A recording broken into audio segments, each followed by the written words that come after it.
दोस्तों नमस्कार। समाधान एकेडमी के यूट्यूब चैनल पर आपका हार्दिक स्वागत है। आज हम फर्स्ट ग्रेड ज्योग्राफी का 2020 का जो पेपर हुआ था उसको लेकर उपस्थित हुए हैं। इसी से संदर्भित आपका जो आने वाला पेपर होगा वो सेम इसी कंडीशन में रहेगा। अब हम प्रश्नों की ओर चलते हैं। व्यक्तिगत भिन्नता के कारण हैं, ये सभी प्रश्न साइकोलॉजी के हैं, तो 30 क्वेश्चन साइकोलॉजी के होंगे और उसके बाद में विषय के यानी भूगोल विषय के प्रश्न पत्र आपके सामने उपस्थित रहेगा। व्यक्तिगत भिन्नता के कारण है, पहला प्रश्न है आपका, तो केवल वंशानुगत, केवल पर्यावरण, माता पिता की भागीदारी या पर्यावरण और वंशानुगत दोनों। तो आप इसमें प्रश्न नंबर पहला का आंसर नंबर चौथा यानी पर्यावरण और वंशानुगत दोनों कारण ऐसे हैं जो व्यक्तिगत भिन्नता के लिए उत्तरदायी माने जाते हैं।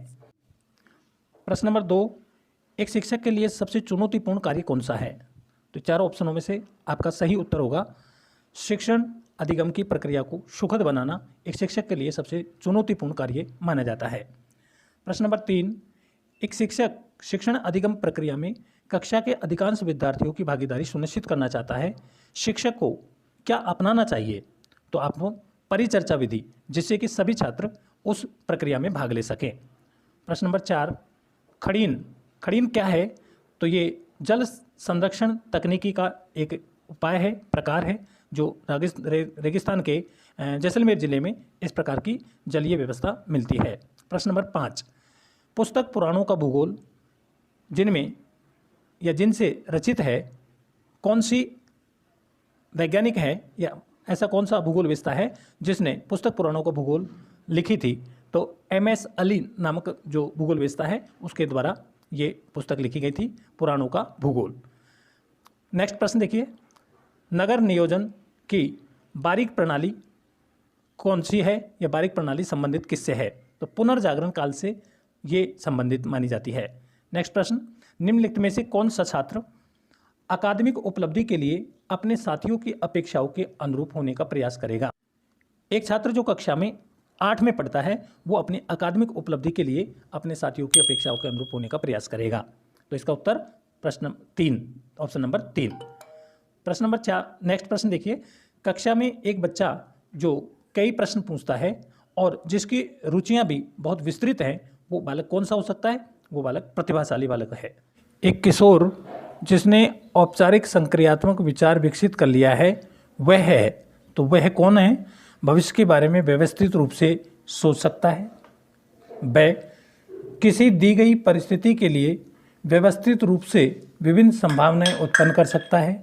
स, उन दुनिया के बारे में सोचता है जो वास्तविक रूप में नहीं है। और द जो ऑप्शन है आपका वो आगमनात्मक तर्क कर सकता है। तो इसका जो सही उत्तर है वो कूट नंबर 4 यानी A, B, C और D, ये सही आपको चारों कथन बिल्कुल सही है।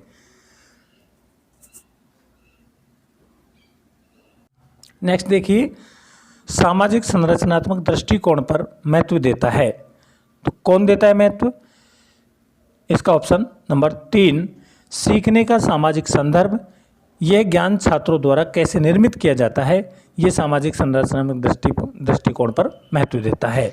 नेक्स्ट क्वेश्चन, निम्नलिखित में से कौन सा छात्रों के शैक्षिक मार्गदर्शन से संबंधित नहीं है? तो चारों ऑप्शनों में से कौन सा ऐसा है जो शैक्षिक संबंधित नहीं है? तो वो है आपका कार्य जगत को समझने में मदद, बाकी तो सभी शैक्षिक से संबंधित हैं। नेक्स्ट प्रश्न, सूचना प्रसंस्करण सबसे अधिक निकटता से किससे संबंधित माना जाता है? तो वो संज्ञात्मक मनोविज्ञान जो है उससे संबंधित माना जाता है। आपको ये प्रश्न कैसे लग रहे हैं कमेंट बॉक्स में कमेंट कीजिए और इस वीडियो को अधिक से अधिक लाइक कीजिए और अपने मित्रों के साथ शेयर कीजिए। नेक्स्ट प्रश्न देखिए, संरचनात्मकता से संबंधित है अभिसारी चिंतन, अपसारी चिंतन, मूर्त चिंतन या गहन चिंतन? तो इसका उत्तर सही है अपसारी चिंतन। नेक्स्ट क्वेश्चन, प्रभावी कक्षा संचार के लिए इनमें से किससे बचना चाहिए? तो संपूर्णता से, पृष्ठपोषण से, अस्पष्टता से या वातावरण संबंधी सुविधा से? तो इसका सही उत्तर ऑप्शन नंबर 3, अस्पष्टता से बचना चाहिए। नेक्स्ट क्वेश्चन, दोपहर के भोजन शोभित देखता है, दोपहर के भोजन के दौरान शोभित देखता है कि मनीष राहुल का खाना ले रहा है। इसके तुरंत बाद वह देखता है राहुल उसका प्रतिकार मनीष की पसंदीदा कलम को लेकर कर रहा है। शोभित इस घटना को शिक्षक को नहीं बताता है क्योंकि दोनों ने एक दूसरे से बदला ले लिया है। कोलबर्ग के सिद्धांत के अनुसार शोभित नैतिक विकास के किस चरण में पहुंच चुका है? तो वो चरण नंबर 3 यानी तीसरा जो चरण है वो कोहलबर्ग के सिद्धांत के अनुसार वो तीसरे चरण में पहुंच चुका है। नेक्स्ट क्वेश्चन देखिए, कक्षा में शिक्षण अधिगम सामग्री के उपयोग के बारे में निम्नलिखित में से कौन सा कथन सही नहीं है? आपको ध्यान रखना है कौन सा कथन सही नहीं है। तो वो सही नहीं है, शिक्षक विद्यार्थियों को अपने रचनात्मक दिखा सकते हैं, ये गलत है, बाकी और सब सही कथन माने जाते हैं। नेक्स्ट क्वेश्चन देखिए, निम्नलिखित में से कौन किशोर अवस्था की एक सामान्य विशिष्टता नहीं है? निम्न में से कौन सी एक विशेषता ऐसी है जो किशोर अवस्था में नहीं देखने को मिलती? वो है आज्ञा पालन, बाकी तो सब विशेषता देखने को मिलती हैं। नेक्स्ट क्वेश्चन, अनुकूलन के दौरान या अनुकूलन के द्वारा सीखना के द्वारा सीखना है, किसके द्वारा? संज्ञान, साहचर्य, अवलोकन या मॉडलिंग? तो ये अनुकूलन के द्वारा सीखना, ये अवलोकन के द्वारा सीखना माना जाता है, यानी इसका सही उत्तर आपका तीसरा ऑप्शन सही रहेगा। नेक्स्ट क्वेश्चन, किस शिक्षा समिति ने छात्र सेवाओं में व्यावसायिक नियुक्ति सहित मार्गदर्शन और परामर्श शामिल करने की सिफारिश की है? तो ऐसी कौन सी शिक्षा समिति बनी? तो शिक्षा आयोग 1964 से 66 के बीच में जो बना उसने छात्रों सेवाओं की व्यावसायिक नियुक्ति सहित मार्गदर्शन और परामर्श शामिल करने की सिफारिश की है। नेक्स्ट क्वेश्चन, किसी की अपनी मानसिक प्रक्रियाओं और रणनीतियों के बारे में जागरूकता को के नाम से संदर्भित किया जाता है? तो किस नाम से?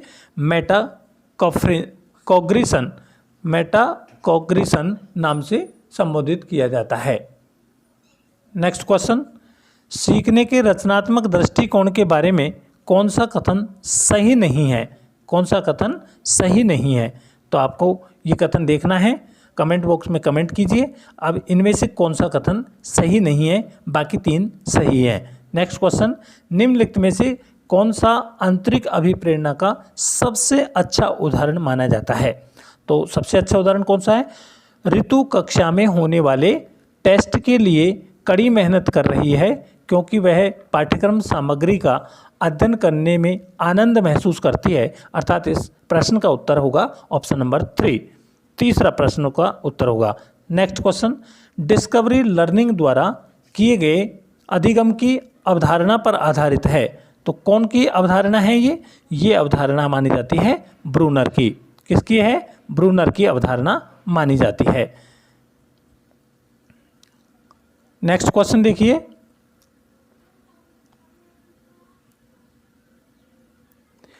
एडवांस ऑर्गेनाइजेशन या ऑर्गेनाइजर मॉडल में आता है। तो क्या आता है? सूचना प्रसंस्करण प्रतिमान परिवार, एडवांस ऑर्गेनाइजर मॉडल में आता है।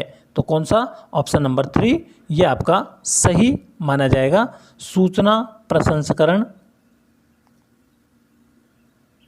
प्रतिमान परिवार। नेक्स्ट क्वेश्चन देखिए,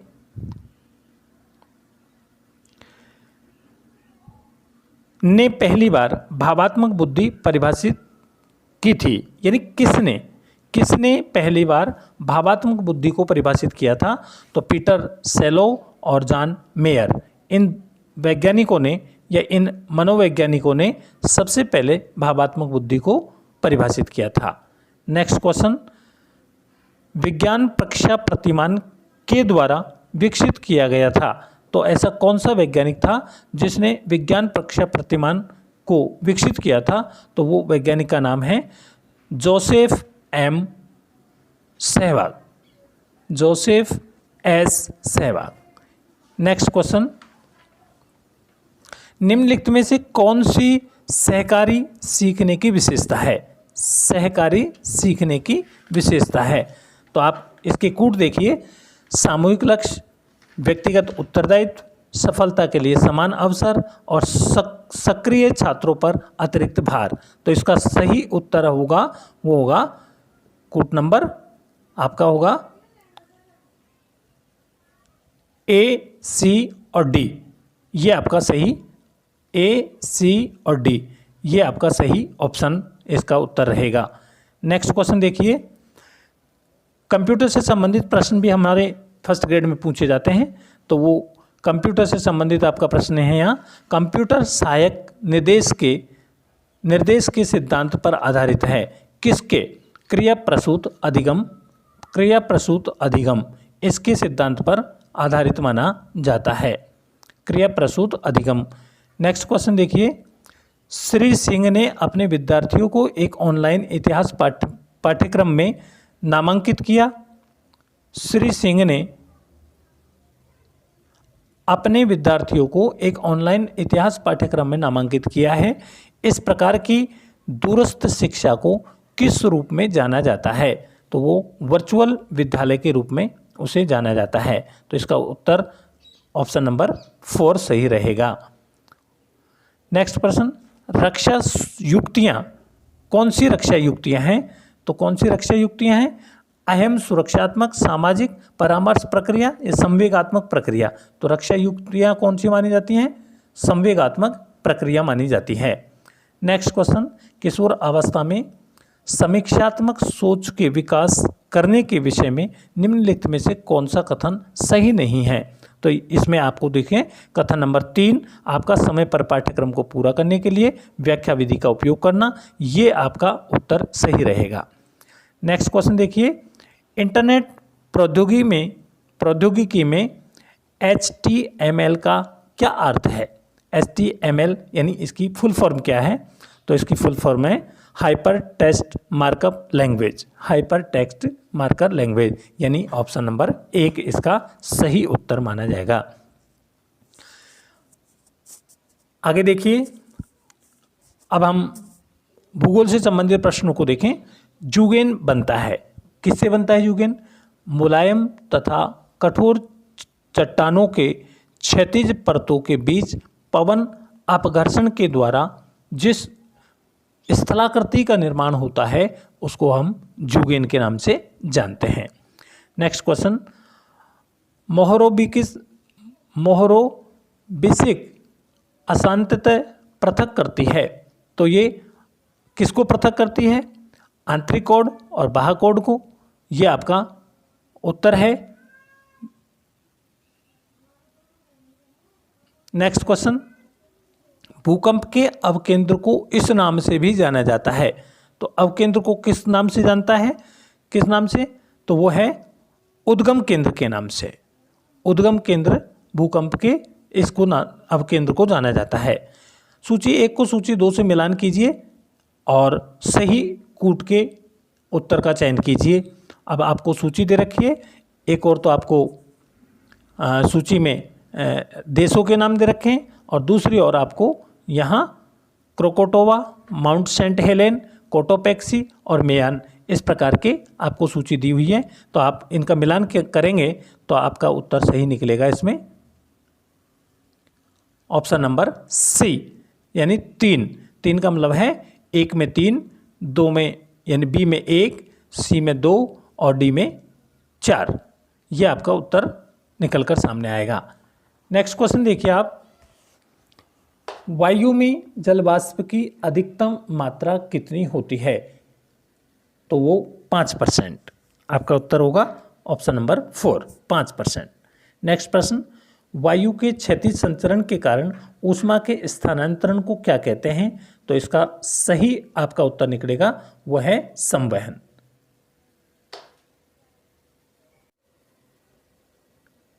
वायु के क्षैतिज संचरण के कारण ऊष्मा के स्थानांतरण को कहते हैं, तो क्या कहते हैं इसको?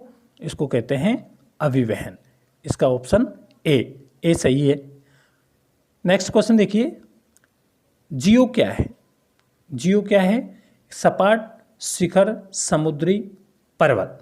सपाट शिखर समुद्री पर्वत यानी सागरों के अंदर पर्वत जिसका शिखर जो है वो सपाट हो, ये आपका चौथा नंबर का जो ऑप्शन है वो सही रहेगा। नेक्स्ट क्वेश्चन देखिए, गुम्फित नदी विशेषता है, तो किसकी विशेषता है? नदी के निचले भाग के प्रवाह की ये विशेषता मानी जाती है, अर्थात इसका ऑप्शन नंबर 4 आपका सही उत्तर है। नेक्स्ट क्वेश्चन, निम्न में से कौन सी वायुमंडल की स्थिर गैस नहीं है? तो वो स्थिर गैस कौन सी है? ये आपका ऑप्शन नंबर 4 आर्गन गैस वायुमंडल की स्थिर गैस नहीं है। नेक्स्ट क्वेश्चन देखिए, प्रमुख रूप से वायुमंडल का तापन होता है, तो किससे होता है? प्रमुख रूप से वायुमंडल का तापन दीर्घ तरंग पार्थिव विकिरण द्वारा होता है, अर्थात इसका मतलब ये हुआ कि पृथ्वी के द्वारा उत्पन्न की गई ऊष्मा जो वापस वायुमंडल में जाती है उससे वायु के मंडल का तापमान होता है, यानी वायुमंडल गर्म होता है। नेक्स्ट क्वेश्चन देखिए, अक्षांशीय ऊष्मा संतुलन के अनुसार निम्नलिखित में से कौन सा प्रदेश सर्वाधिक ऊर्जा न्यून प्रदेश माना जाता है? तो वो दोनों गोलार्धों में 80 डिग्री से 90 डिग्री अक्षांशों के बीच वाला जो प्रदेश है वो ऊर्जा न्यून प्रदेश माना जाता है। नेक्स्ट क्वेश्चन देखिए, निम्न स्थल रूपों में से कौन सा पवन द्वारा विकसित नहीं है? तो बाकी तो पवन द्वारा विकसित हैं लेकिन एक नहीं है, तो वो जुगेन, एंसेलबर्ग, यार्डंग ये तो पवन द्वारा निर्मित स्थलाकृतियाँ हैं, लेकिन अरेत ये स्थलाकृति पवन द्वारा नहीं बनती, ये हिमानी द्वारा बनती है। नेक्स्ट क्वेश्चन, चागोस द्वीप समूह अवस्थित है, तो कौन से महासागर में है चागोस द्वीप? वह है हिंद महासागर में, तो आपका उत्तर रहेगा ऑप्शन नंबर 3। नेक्स्ट प्रश्न देखिए, जब सूर्य, चंद्रमा और पृथ्वी एक सरल रेखा में हैं तो ज्वार कैसा रहेगा?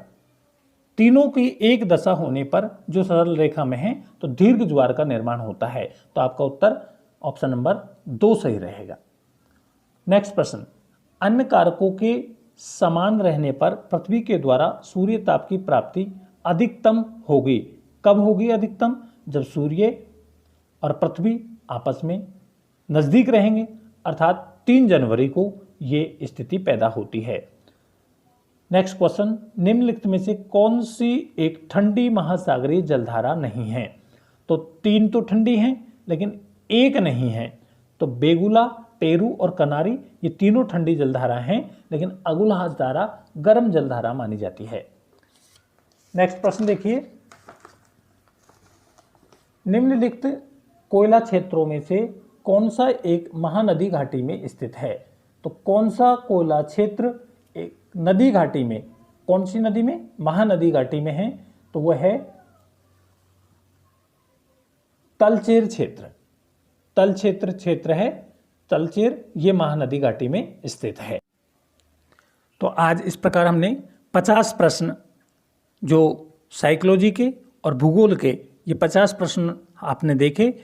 ये आपका जो 2020 का फर्स्ट ग्रेड का पेपर हुआ था उसका सॉल्यूशन मैंने डाला है। अब हम नेक्स्ट वीडियो में इसका अगला सॉल्यूशन प्रश्न नंबर 51 से लेकर 100 तक डालेंगे, और फिर अगले वीडियो में हम 101 से लेकर और प्रश्न नंबर 150 तक यानी 150 तक डालेंगे।